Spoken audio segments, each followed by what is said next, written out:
नमस्कार दोस्तों, आप सभी का स्वागत है। दोस्तों, अगर आप इस कहानी को अंत तक सुनते हैं तो आज के इस कहानी के माध्यम से आप जान पाएंगे कि अपने मन को किस प्रकार वश में कर सकते हैं। तो बिना समय को गंवाए चलिए जानते हैं कि हम सब मन को वश में करने के लिए क्या कर सकते हैं। अगर आप इस कहानी के पीछे के तर्क को समझ लें तो आपका दिमाग काबू में हो सकता है। जब मैंने पहली बार यह कहानी पढ़ी तो मुझे इसका तर्क समझ में नहीं आया, लेकिन इसकी भावना प्रेरणादायक है। एक बार महात्मा बुद्ध किसी नगर से गुजर रहे थे।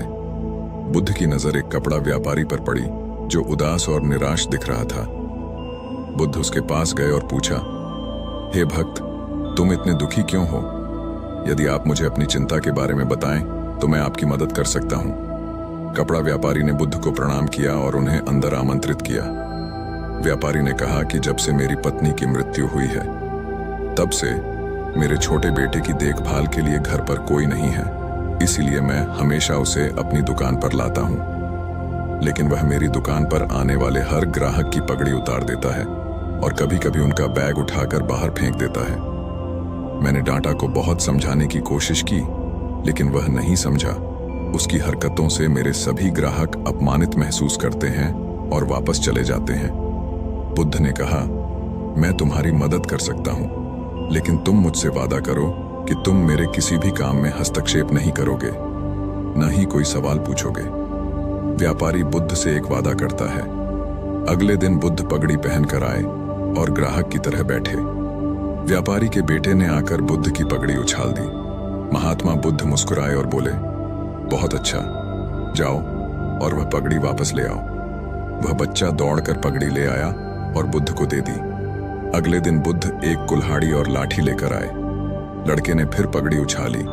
बुद्ध ने लड़के को एक कुल्हाड़ी और लकड़ी दी और कहा, जाओ इस लकड़ी को काटो। व्यापारी को थोड़ा डर था कि कहीं उसके बेटे को चोट न लग जाए, लेकिन उन्हें अपना वादा याद था। 7 दिनों तक महात्मा बुद्ध कोई न कोई नया काम लेकर आते और लड़के से करवाते। जल्द ही लड़का भूल गया कि उसे किसी की पगड़ी उछालनी है। व्यापारी बहुत खुश हुआ और बुद्ध को धन्यवाद दिया। मैं जानता हूं कि इस कहानी और मन के नियंत्रण के बीच कोई विशेष संबंध नहीं है, लेकिन पहले आप इस तर्क को समझ लें। यदि हम अपने मन को अपने अनुसार कार्य नहीं कराएंगे तो मन अपने अनुसार कार्य करेगा। यदि हम मन को अपनी इच्छा अनुसार नियंत्रित कर लें तो मन को नियंत्रित किया जा सकता है। मन 2 तरह से काम कर सकता है। पहला, मन अपनी इच्छानुसार काम कर सकता है, या दूसरा, हम मन से अपनी इच्छानुसार काम करा सकते हैं। बुद्ध से मिलने से पहले लड़के का मन और मस्तिष्क अनियंत्रित रूप से उसकी इच्छा के अनुसार काम कर रहा था, लेकिन बुद्ध ने लड़के से अपनी इच्छा के अनुसार काम कराया, जिससे उसकी आदतें बदल गईं।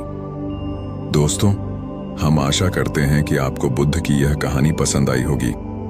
दोस्तों, मिलते हैं एक और नई ऊर्जावान वीडियो के साथ। तब तक के लिए नमो बुद्धाय।